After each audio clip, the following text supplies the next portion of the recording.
texte dans l'évangile de Jean, au chapitre 2, au verset 1er.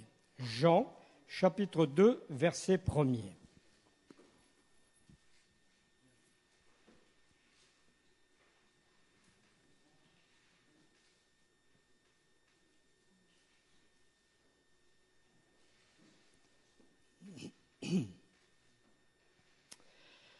Trois jours après, il y eut des noces à Cana en Galilée.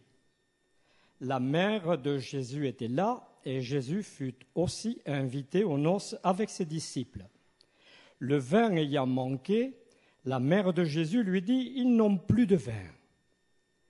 Jésus lui répondit « Femme, qu'y a-t-il entre moi et toi ? Mon heure n'est pas encore venue. » Sa mère dit au serviteur « Faites ce qu'il vous dira. » Or, il y avait là 6 vases de pierre destinés aux purifications des Juifs et contenant chacun 2 ou 3 mesures. Jésus leur dit « Remplissez d'eau ces vases. » Et ils les remplirent jusqu'au bord. « Puisez maintenant, leur dit-il, et portez-en à l'ordonnateur du repas. » Et ils emportèrent. Quand l'ordonnateur du repas eut goûté l'eau changée en vin, ne sachant d'où venait ce vin, tandis que les serviteurs qui avaient puisé l'eau le savaient bien, il appela l'époux et lui dit « Tout homme sert d'abord le bon vin, puis le moins bon, après qu'on s'est enivré. Toi, tu as gardé le bon vin jusqu'à présent. » Tel fut à Cana, en Galilée, le premier des miracles que fit Jésus. Il manifesta sa gloire et ses disciples crurent en lui. Cet épisode de la vie de Jésus me paraît contenir des informations importantes. C'est pourquoi j'ai donné à cette prédication le titre suivant « À Cana, Jésus révèle sa mission. » À Cana, Jésus révèle sa mission. Alors je vais essayer d'être le plus clair possible pour expliquer ce que je crois avoir compris de ce récit dont la Bible nous rapporte le premier miracle de Jésus.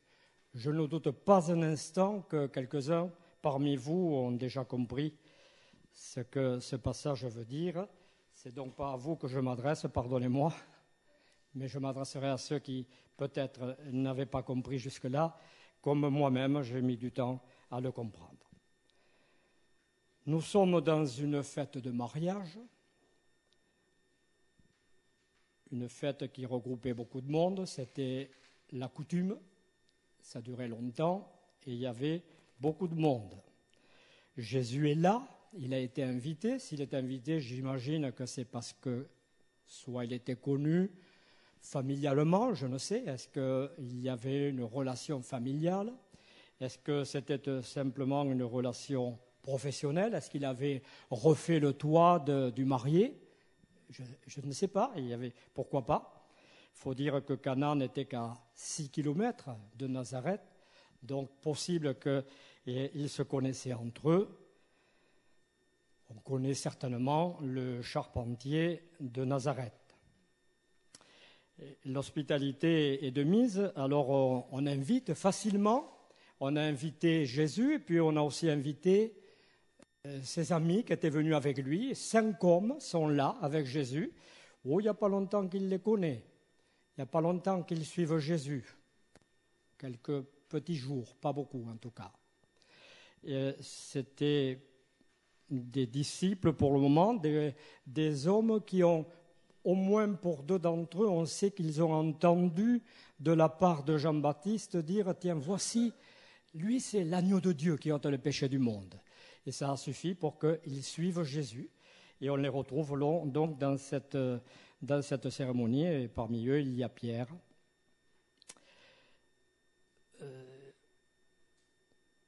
On sait que ces disciples, pour certains, deviendront apôtres. La fête bat son plein, mais une chose vient à manquer, et pas des moindres, il n'y a plus de vin. De tout temps, je pense, c'est aussi vrai aujourd'hui, une fête sans vin, aujourd'hui on ne dirait pas vin, on dirait alcool. Parce que le vin, c'est quand même pas bien fort. Donc il vaut mieux de l'alcool. Et une fête sans vin ou sans alcool ne peut plus s'appeler fête. Mais qui sait qu'il n'y a plus de vin? Qui le sait? Oh, c'est pas dans la salle des fêtes. Personne ne s'en est aperçu, là. Pas encore, du moins. Pour le savoir, il faut être de l'autre côté, du côté du service. Et justement, du côté du service, il y a une personne qui connaît bien Jésus. Cette personne s'appelle Marie, c'est sa mère, et elle connaît particulièrement Jésus, parce que c'est la personne qui l'a porté dans son sein dans des circonstances tout à fait particulières tout de même. Il est probable que Jésus et sa mère se sont entretenus de cette naissance particulière, je le pense. Ça ne s'est pas passé comme ça, sans que Marie, dans la petite enfance de Jésus, ne lui dise un jour comment il était arrivé au monde. Il avait bien un papa. Ce papa, tout le monde l'appelait Joseph. Mais elle lui a bien dit un jour que ce n'était pas lui, le père biologique, que ce n'était pas lui qui l'avait engendré. Probablement, je pense qu'ils ont dû en parler. On va le lire cela, on va lire comment la chose s'est passée, et je pense qu'elle n'a pas pu rester sous silence dans ce domaine-là. Dans Luc chapitre 1er, au verset 28, notre frère va afficher cela, Luc chapitre 1er et verset 28, l'ange entra chez elle, c'est-à-dire chez Marie, et lui dit, je te salue, toi à qui une grâce a été faite, le Seigneur est avec toi. Troublée par cette parole, Marie se demandait ce que pouvait signifier une telle salutation. L'ange lui dit, « Ne crains point, Marie, car tu as trouvé grâce devant Dieu. Et voici, tu deviendras enceinte, et tu enfanteras un fils, et tu lui donneras le nom de Jésus. Il sera grand, et sera appelé Fils du Très-Haut, et le Seigneur Dieu lui donnera le trône de David, son père. Il régnera sur la maison de Jacob éternellement, et son règne n'aura point de fin. » Voilà, nous allons nous en tenir là. Cette naissance-là était si extraordinaire qu'elle a dû lui expliquer comment il était venu au monde. Elle a certainement dû lui dire que le jour de la naissance, à Bethléem, des mages étaient venus, et eux aussi ont dit qu'un ange était venu les voir et leur avait annoncé quelque chose d'important. Il leur avait dit, aujourd'hui, il vous est né un sauveur. Autrement dit, pour Marie, Jésus, avant de naître, était déjà un enfant extraordinaire. À la naissance, il est encore un enfant extraordinaire. Et probablement, pendant toute la jeunesse, l'enfance et la jeunesse de Jésus, ça a été un enfant extraordinaire. Il nous est dit dans Luc chapitre 2, verset 19, « Marie gardait ces choses et les repassait dans son cœur. » Je veux bien le croire, c'était quand même pas anodin. Jésus vient d'avoir 30 ans, au moment où nous lisons les faits. Est-ce que Jésus lui a fait part lui-même? Certainement, pourquoi pas, lui a fait part de ce qu'il a ressenti en grandissant, de ce qu'il a compris petit à petit. Il nous est dit, quelque part dans la Bible, je n'ai pas noté la référence, mais il nous est dit que Jésus était un homme en tout point semblable à nous. Ça veut dire que ça a été un enfant semblable aux autres enfants. On a vu une émission avec mon épouse il n'y a pas très longtemps qui traitait sur les bébés. les bébés de 0 à 1 an, et on était tout surpris d'apprendre un tas de choses sur les bébés de naissance, les bébés qui ne voient rien, qui n'entendent rien, qui ne comprennent rien, simplement des sons, c'est tout, et ce n'est qu'au bout de 4 mois que la vue devient fixe. Avant, il voit en double, il voit 2 mères, 2 mamans, 2 papas, enfin il voit tout en double. Pendant 4 mois, c'est ainsi, je ne savais pas ces choses-là. Et Jésus, pareil. Jésus est un enfant comme les autres, qui a vu Marie, sa mère, en double, qui a vu le mari de sa maman, Joseph, en double, et qui avait des neurones qui n'étaient pas connectés les uns entre les autres. Il a fallu très longtemps, il faut plusieurs mois pour que les neurones se connectent. Les 100 milliards de neurones de Jésus n'étaient pas connectés au départ. Donc c'est petit à petit que Jésus, un enfant comme les autres, un être humain comme les autres, nous dit la Bible, a reçu une information de Dieu, certainement qu'il a compris des choses. Sa maman lui a dit comment il était né, et puis petit à petit, le Saint-Esprit, qui certainement était aussi à l'œuvre, lui a expliqué les choses. Petit à petit, il a compris, en grandissant, que sa mission devenait de plus en plus claire. En a-t-il parlé avec sa maman? Oui, probablement, enfin, du moins je le pense. À 30 ans, il s'est passé du temps, ils ont eu le temps de se dire des choses. Lorsqu'il a été baptisé par Jean-Baptiste, le Saint-Esprit est descendu sur lui. Alors là, sans aucun doute, Jésus n'avait plus de doute à ce moment-là. Il savait pertinemment, exactement, que sa mission commençait. Alors, est-ce que Marie a eu connaissance de ce qu'a dit Jean-Baptiste?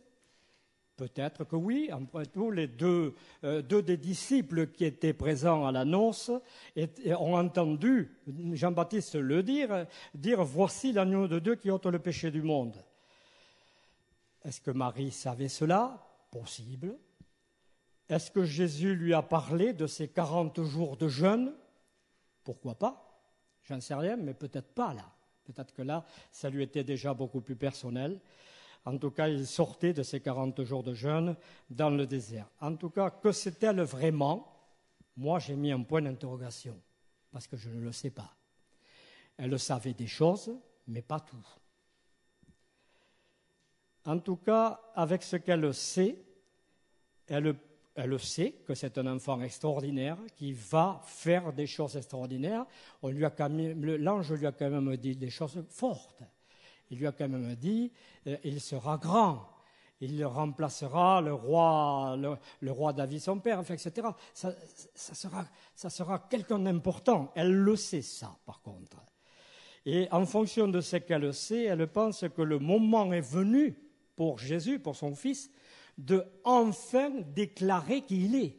Vas-y, maintenant, tu dois pouvoir dire qui tu es quelqu'un d'extraordinaire. Et elle lui fait cette simple allusion qu'il devrait comprendre, elle le pense du moins. Elle se dit, je vais le lui dire à lui, ils n'ont plus de vin. Ça paraît anodin comme ça, mais ça me paraît extrêmement important. Ils n'ont plus de vin, allez, vas-y, c'est le moment de manifester la grandeur dont m'a parlé l'ange Gabriel. C'est le moment, vas-y, fonce. Bien entendu, Jésus comprend l'allusion, mais il lui répond d'une façon bizarre, à notre sens, à notre époque, il lui répond « Femme, d'accord, le vin est fini, mais qu'y a-t-il entre moi et toi ?» Une autre version, la version Chouraki, traduit « Qu'en est-il pour moi et pour toi ?»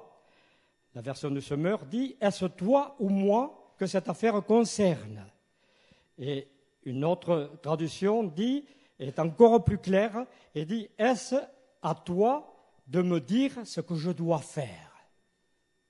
Femme. Est-il dur à ce moment-là? Est-il insolent? Non. Non, parce qu'il sait que cette femme a trouvé grâce aux yeux de Dieu. Il a un très grand respect pour Dieu son Père, évidemment.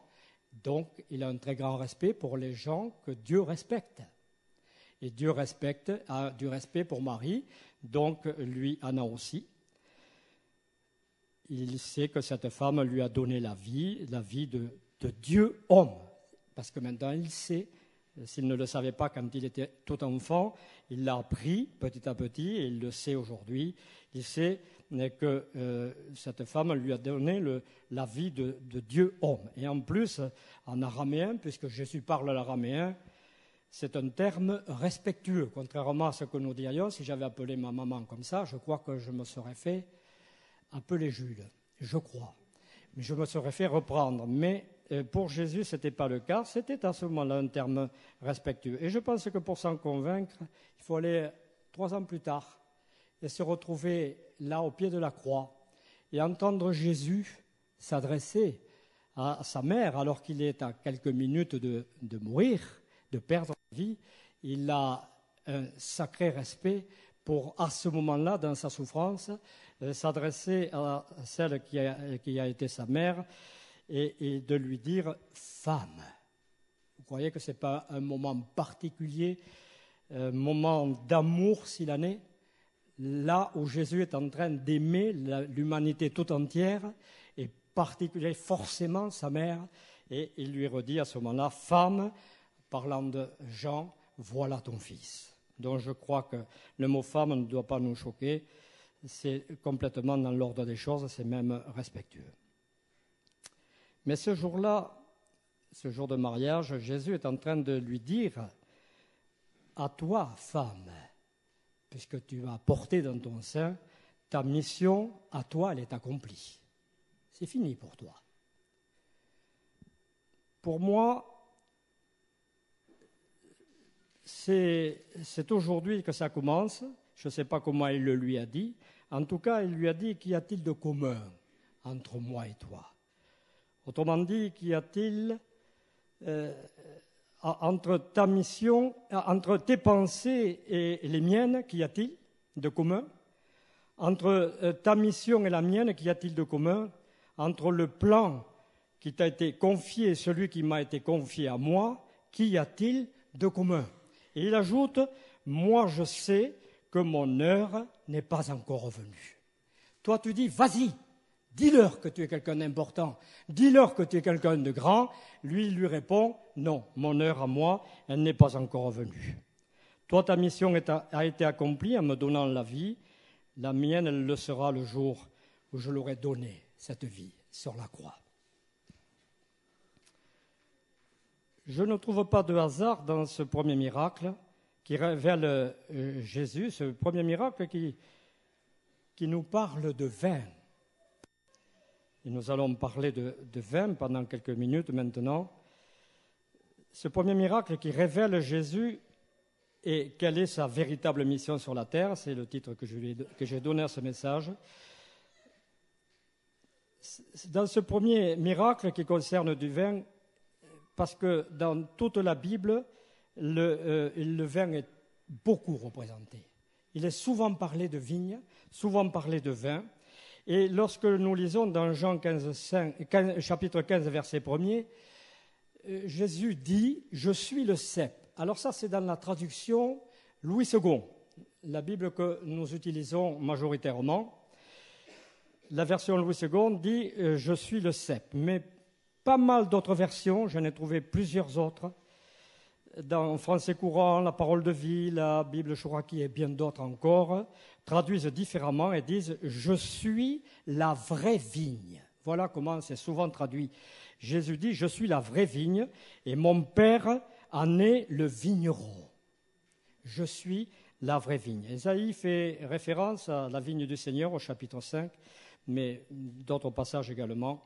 La vigne concernant Jésus, le Fils de Dieu, ainsi que son peuple revient souvent dans la Bible, je le disais. Un commentateur de la Bible, un certain monsieur Dorme, a écrit que, sans doute, l'arbre de vie présent dans le jardin d'Éden était une vigne. Pourquoi pas? D'autres ont dit que c'était un pommier. Je crois davantage à la vigne. personnellement. Parce qu'elle représente quelque chose, elle symbolise beaucoup plus que le pommier et que des pommes. Mais que l'arbre de vie soit une vigne ne me gêne pas du tout. Si cet arbre est vraiment l'arbre de vie et s'il représente Jésus, alors on comprend que Satan veuille en prendre le contrôle et le vulgariser. Il a voulu détourner le fruit de sa fonction. Je pense que Satan était plus déterminé, plus motivé à détourner la fonction du vin que la fonction d'une pomme, me semble-t-il. On comprend aussi que Dieu ait placé des chérubins armés d'une épée flamboyante pour en empêcher l'accès. Parce que si cet arbre de vie s'appelle Jésus, ce qu'il s'appelle, alors on ne s'en approche pas n'importe comment.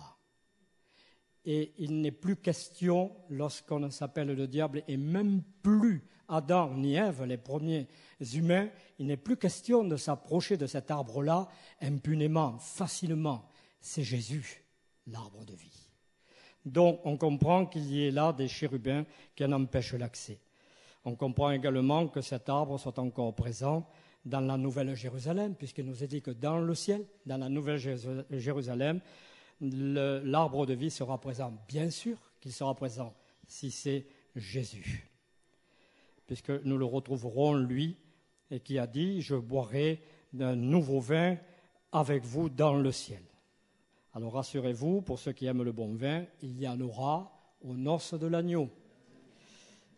En passant, on comprend aussi que Adam et Ève n'avaient pas besoin de consommer ce fruit de la vigne qui est chargé de symboles de joie, de vie. La joie ainsi que la vie éternelle, elle faisait partie de leur ADN, puisqu'ils avaient été faits selon le modèle de Dieu, à l'image de Dieu, dont Jésus était aussi en eux. Ils avaient Jésus en eux, forcément. Ils n'avaient pas besoin, pour avoir Jésus, comme le leur a susurré le diable, ils n'avaient pas besoin de manger de cet arbre-là. Ils avaient déjà Jésus. Jésus faisait partie d'eux-mêmes. Alors, en consommant ce fruit, sur les conseils de Satan, ce n'est pas un vin de joie, un vin qui leur a procuré de la joie, mais ce vin qui a été, à ce moment-là, détourné, dévoyé par Satan, leur a donné au contraire beaucoup d'ivresse, qui les a conduits à toute perte de contrôle. Alors, bien sûr, j'extrapole un peu, c'est évident, mais quand je dis qu'ils ont perdu tout contrôle, là, j'extrapole pas du tout. Parce que Adam et Ève, ils ont perdu tout contrôle. Ils ont abandonné au diable le contrôle qu'ils avaient reçu, la domination qu'ils avaient reçue. Plus de contrôle comme tout être humain qui boit le vin du diable, perd tout contrôle. Je crois que dimanche dernier, vous seriez promené dans les rues de Dax, vous auriez vu des gens qui avaient perdu tout contrôle. On a lu avec mon épouse il n'y a pas longtemps un récit d'un homme qui sert Dieu, qui sert Dieu maintenant, mais qui à une époque ne connaissait pas Dieu et qui buvait beaucoup et qui un jour, en partant de ce lieu de beuverie, est parti sur une voie ferrée, a marché sur les poutrelles du chemin de fer, il est tombé. Il était tellement sous contrôle de lui-même qu'il s'est endormi. Oh, il avait perdu tout contrôle. Il dormait entre les rails jusqu'à ce qu'un train le réveille. Alors, le train n'est pas passé trop près pour le faire mourir, mais assez pour bien l'emmocher. Et il s'est retrouvé à l'hôpital. Il avait perdu tout contrôle, tout simplement. Pour son premier miracle, qui me semble être la révélation de sa mission, Jésus choisit une noce. Pourquoi une noce? Parce que le mariage est une union totale d'un homme et d'une femme. C'est ce qui unit deux êtres d'une façon très intime. Et c'est exactement ce que Jésus est venu faire sur la terre. Il est venu pour nous réunir d'une manière très intime, réunir Dieu le Créateur avec l'homme, sa créature. Et cette réconciliation sera chèrement payée sur la croix. Cette réconciliation qui se soldera au ciel, je le répète, par des noces là aussi, parce que le Sauveur, avec tous ses rachetés qui forment l'Église représentant l'épouse, Jésus représentant l'époux, seront réunis et des noces auront lieu, dont le mariage a une importance éternelle. Ce n'est pas juste pour nous faire plaisir que nous allons devant le maire, ce n'est pas du tout ça. Dieu a institué une alliance très importante entre l'homme et la femme parce que lui aime l'alliance et il voulait l'alliance entre lui et l'humanité. Le mariage est donc une occasion de fête et en principe, la salle où a lieu le repas de fête est un lieu de joie, en principe. Et Jésus est venu dans un monde qui ressemble à une immense salle des fêtes où l'on se grise. On se grise pour tromper la réalité, pour tromper son ennui, pour tromper ses désillusions, pour tromper son péché. Mais dans cette salle-là, le symbole de la joie est épuisé. Il n'y a plus de vin. Il n'y a plus de joie. Il n'y a pas Jésus. Il n'y a pas Jésus, alors bien sûr, pas de joie non plus. Que reste-t-il ? De l'eau. Et vous connaissez la définition de l'eau. L'eau, c'est incolore, inodore et sans saveur. Voilà ce qui reste. De l'incolore, de l'inodore et sans saveur. Dans ce monde, on fait la fête, mais celui qui représente la joie, Jésus-Christ, n'y est pas, donc la joie n'y est pas non plus. Il n'y a que des apparences, rien pour le cœur. Mais Jésus est venu pour transformer cette eau en vin. Parce c'est symbolique, bien sûr, mais rapportons cela à l'échelle mondiale. Et la salle des fêtes, elle a de l'eau. Ou elle a un vin qui a perdu toute saveur, qui a perdu tout goût. Il n'y a plus de goût, il n'y a plus de saveur, il n'y a plus de joie. Jésus est venu pour transformer cette eau en vin. Et parmi les nombreux versets qui parlent de la vigne ou du vin, j'en citerai seulement deux. Ne le cherchez pas, frère, je les cite simplement. Dans le psaume 104, verset 15, « Le vin réjouit le cœur de l'homme ». Et dans Juge chapitre 9, verset 3, « Le vin réjouit Dieu et les hommes ». Et en apportant du vin nouveau, c'est exactement ce que Jésus a fait. Il réjouit le cœur de Dieu le Père et le cœur des hommes. Parce que lorsque les humains sont heureux, Dieu l'est aussi. Dieu est heureux lorsque les humains sont heureux. Donc le vin, s'il vous réjouit à vous, il réjouit Dieu. Ça va ensemble. Tout ce qui vous réjouit à vous, réjouit Dieu. Lors de cette noce, il y aura eu donc deux vins différents, l'un meilleur que l'autre.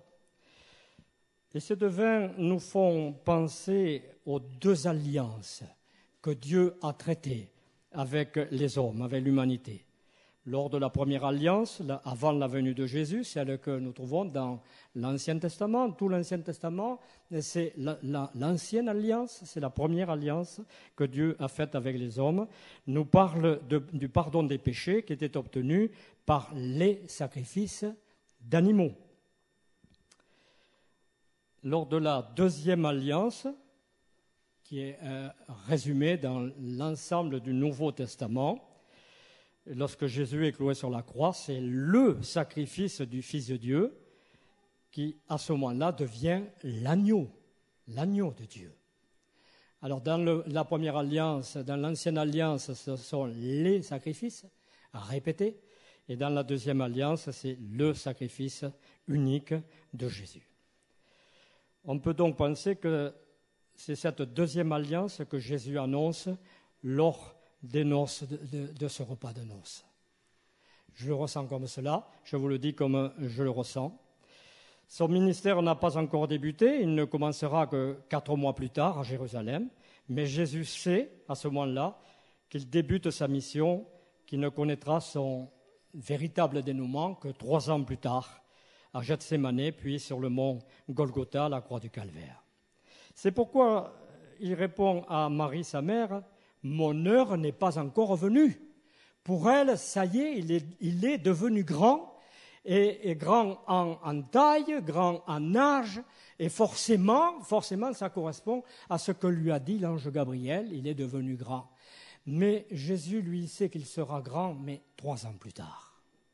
Seulement 3 ans plus tard. Mon heure n'est pas encore venue. Par contre, dans le jardin de Gethsémanée, dans cette nuit atroce qui précède la crucifixion, dans Marc chapitre 14, verset 41, nous allons le lire ensemble, et il va dire quelque chose à ses disciples qui ont très sommeil à ce moment-là, et qu'il retrouve ensommeillés plusieurs fois. Il leur dit, l'heure est venue, on va attendre que ça soit affiché, Marc chapitre 14, verset 41.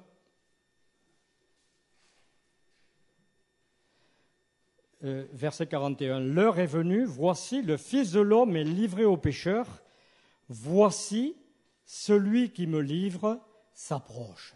Et nous savons tous qu'il parle de Judas. Il sait que son heure est venue maintenant, elle est venue. Il sait qu'il n'y a plus que quelques minutes ou quelques heures, mais en fait ça ne fait pas beaucoup de minutes ça, quelques heures qui le séparent de ce dénouement, il le sait, et il dit maintenant, oui, l'heure est venue. Bien sûr, Marie, sa mère, elle ne sait pas cela. Elle ne peut même pas le comprendre. Ce qui veut dire que Marie ne sait pas tout, et bien sûr qu'elle ne sait pas tout, elle est humaine, comme vous, comme moi, mais elle savait des choses, mais pas tout. Mais ce n'est pas sa mission à elle, je le répète, la sienne est terminée. Ses disciples, ainsi que ceux qu'il appellera plus tard, les disciples qui étaient là avec lui le jour du mariage, mais tous ceux qu'il appellera ultérieurement, ils ne le comprendront pas non plus, alors qu'à plusieurs reprises, il fera référence devant eux de sa mort prochaine. On va le lire dans Marc chapitre 9, versets 30 à 32. On va lire un premier passage, Marc chapitre 9, versets 30 à 32. Ils partirent de là, traversèrent la Galilée. Jésus ne voulait pas qu'on le sût, car il enseignait ses disciples et il leur dit, le Fils de l'homme sera livré entre les mains des hommes, ils le feront mourir, et 3 jours après qu'il aura été mis à mort, il ressuscitera. Mais les disciples ne comprenaient pas cette parole et ils craignaient de l'interroger. Il était clair pourtant, mais ils ne comprenaient pas. Alors vous pensez si 3 ans avant, Marie le savait, elle, si elle le comprenait? Bien sûr que non. C'est à juste titre qu'il a dit non, mon heure à moi n'est pas encore venue, parce qu'entre ta mission et la mienne, il y a une grande différence. La tienne, elle est terminée, la mienne, elle va commencer. Je n'y suis pas encore. Voilà, même les disciples, eux, ne comprenaient pas. Marc chapitre 8, versets 27 à 30. Marc chapitre 8, versets 27 à 30. Jésus s'en alla avec ses disciples dans les villages de Césarée de Philippe et il leur posa en chemin cette question, qui dit-on que je suis? Ils répondirent, Jean-Baptiste, les autres Élie, les autres l'un des prophètes. Et vous, leur demanda-t-il, qui dites-vous que je suis? Pierre lui répondit, tu es le Christ. Jésus leur recommanda sévèrement de ne dire cela de lui à personne. Mais pourquoi ne faut-il pas le dire? S'il est donc si important, s'il est donc si grand, pourquoi ne faut-il pas le dire? Je pense que Jésus ne voulait pas à ce moment-là. Il enseignait ses disciples, mais pas les foules. Il disait aux foules certaines choses, mais pas tout. Il n'a jamais dit aux foules qu'il allait mourir. Il ne l'a dit qu'à ses disciples et en particulier. Mais je pense qu'à ce moment-là, Jésus ne voulait pas que les Juifs religieux sachent ce qui allait lui arriver, parce qu'ils auraient tout fait pour l'en empêcher. Ils auraient tout fait pour lui barrer le chemin, ils auraient tout fait pour l'empêcher d'accomplir sa mission jusqu'à son terme. De toute façon, on le sait, ils ne comprenaient pas ce à quoi Jésus faisait allusion. Ce n'est qu'après la crucifixion, qu'ils se rappelleront et qu'ils comprendront les paroles que Jésus leur avait dites. Ah, il nous avait dit ça. Il nous avait dit ça. On n'a pas compris à ce moment-là. Jésus sait qu'il est venu accomplir la transition entre la première et la deuxième alliance. C'est cela qu'il est venu faire. Il est venu non pas abolir la première, mais il est venu établir la seconde. Je disais plus haut que le vin a une place importante dans la Bible. Il est présent dans les deux alliances.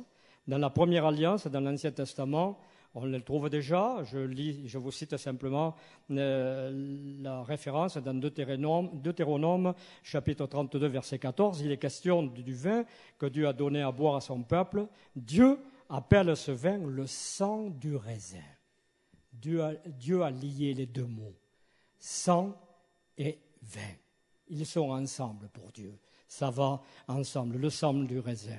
Dieu a lié le sang et le vin. Dans la préparation de certaines offrandes et de certains sacrifices perpétuels, Dieu avait donné la liste des ingrédients qui devaient être utilisés. Et le vin figure également dans cette liste. Ne le cherche pas, c'est dans Exode chapitre 29, verset 14. Et Jésus, je rappelle simplement que la première alliance était basée sur le sang versé par les animaux, mais dans la deuxième alliance, c'est le sang de Jésus qui va satisfaire aux exigences du Dieu trois fois saint pour le pardon de nos péchés. Lors du dernier repas que Jésus va prendre avec ses disciples, la veille de la crucifixion, il prend une coupe, et nous allons le lire dans Luc chapitre 22, verset 14. Il prend une coupe remplie de vin, et il leur dit ceci, nous allons le lire ensemble. L'heure étant venue, il se mit à table, et les apôtres avec lui. Si vous pouvez aller un peu plus vite pour passer, s'il vous plaît. Il leur dit, « J'ai désiré vivement manger cette Pâque avec vous avant de souffrir, car je vous le dis, je ne la mangerai plus jusqu'à ce qu'elle soit accomplie dans le royaume de Dieu. » Et ayant pris une coupe et rendu grâce, il dit, « Prenez cette coupe et distribuez-la entre vous. Car je vous le dis, je ne boirai plus désormais du fruit de la vigne jusqu'à ce que le royaume de Dieu soit venu. » Ensuite, il prit du pain, et après avoir rendu grâce, il le rompit et le leur donna en disant, « Ceci est mon corps qui est donné pour vous, faites ceci en mémoire de moi. » Il prit de même la coupe après le souper et la leur donna en disant, « Cette coupe est la nouvelle alliance en mon sang qui est répandue pour vous. » Cependant, voici, peu importe, cela ne nous concerne plus pour l'instant. Je ne sais pas si vous avez remarqué au passage, mais il est question là de deux coupes. Je ne sais pas si ça vous a déjà interpellé. Je me suis déjà posé la question, souvent je me suis dit, mais pourquoi il a pris une coupe et puis il prend du pain et puis il reprend une coupe. Il n'y a qu'une fois le pain, mais il y a deux fois le vin. Je crois que là, il rappelle les deux alliances, l'ancien vin, et maintenant on va en prendre un nouveau. On va en prendre le vin nouveau, parce que c'est la nouvelle alliance à partir de maintenant. Dans quelques heures, je vais mourir, et nous allons basculer dans la nouvelle alliance. Il parle là, par ce symbole, encore une fois, de la nouvelle alliance qu'il est en train d'établir. La première alliance était très compliquée à appliquer, mais par l'indifférence et le mépris des hommes, elle a été totalement vidée de son sens. Totalement. Elle est devenue comme de l'eau, c'est-à-dire incolore, inodore, sans saveur. Et Jésus lui est venu pour instaurer, il nous a dit, une meilleure. L'ordonnateur du repas, il lui a fait dire, il n'a pas fait dire à Jésus parce qu'il ne savait pas que c'était lui qui avait fait le miracle. Jésus il est resté dans les coulisses. C'était pas son heure. Jésus, il ne s'est pas mis en avant, personne ne l'a su. Pour le savoir, il fallait être du côté du service. Comme pour savoir beaucoup de choses de Jésus, il vaut mieux être du côté du service que du côté de la foule, entre parenthèses. Et Jésus, lui, est resté dans l'anonymat, mais l'ordonnateur du repas, il a dit aux mariés, mais attends, je ne comprends pas là. Tu donnes le meilleur vin maintenant, à la fin du repas, c'est le meilleur. Oui, il a donné le meilleur vin. Et la Bible nous dit que nous avons été réconciliés avec Dieu par la mort de son Fils, Romains chapitre 5, verset 10, et Hébreux chapitre 7, verset 22. Il est le garant d'une alliance plus excellente, nous dit la Bible. Cette deuxième alliance, elle est plus excellente que la première. Et c'est parce que Jésus, lui, s'est soumis à la volonté de Dieu son Père qu'il voulait nous donner ce qu'il avait. Dieu voulait nous donner ce qu'il avait de plus cher pour nous réconcilier avec lui-même. Et comme je suis heureux, moi, de n'avoir pas vécu entre cette période entre Moïse et Jésus. Je suis drôlement heureux de n'avoir pas vécu pendant cette période où c'était tout compliqué, tout était difficile, c'était ardu, il fallait rien oublier, et il y en avait beaucoup, et c'est pour ça qu'ils n'y arrivaient pas. Et les hommes n'y sont pas arrivés à suivre cette alliance-là. Ce n'était pas possible. C'était trop compliqué. Comme je suis heureux d'avoir échappé à cette période-là, mais d'être dans cette deuxième alliance où c'est tellement plus simple. Dans Marc chapitre 16, verset 16, celui qui croira en Jésus et qui sera baptisé sera sauvé. Voilà la deuxième alliance. Ça se résume à ça. Ça se résume à ça. Si je crois en Jésus comme mon sauveur, si je crois qu'il est mort pour mes péchés, et si je me fais baptiser comme il a été baptisé lui, les choses vont de pair. Si je crois ces choses-là, alors je suis sauvé. Voilà la deuxième alliance, voilà l'alliance plus excellente que Jésus est venu instaurer, qu'il annonçait là le jour du repas, mais que personne n'a compris. Mais nous sommes nés après, nous sommes arrivés après, et je remercie Dieu parce que nous avons la chance de le comprendre. Rien n'est anodin dans cette première intervention de Jésus à Cana. Et ça sera ma dernière pensée. Dans son premier miracle n'a pas été la guérison d'un corps. Vous l'avez noté. Ce n'est pas un corps que Jésus a guéri, ce n'est pas un corps humain. Il nous dit aussi par ce moyen que sa mission essentielle n'est pas de guérir le corps humain, même s'il l'a beaucoup fait, même s'il le fait encore beaucoup, parce que lorsque Jésus voit nos corps souffrir, il est compatissant, il a envie de nous aider. Jésus a envie de guérir les corps, mais ce n'était pas sa mission première. Il est venu pour guérir les cœurs. Voilà ce que Jésus est venu faire. Guérir les cœurs, guérir les âmes et redonner du goût, redonner de la saveur à la vie, redonner du goût et de la saveur à la relation entre Dieu et ses créatures.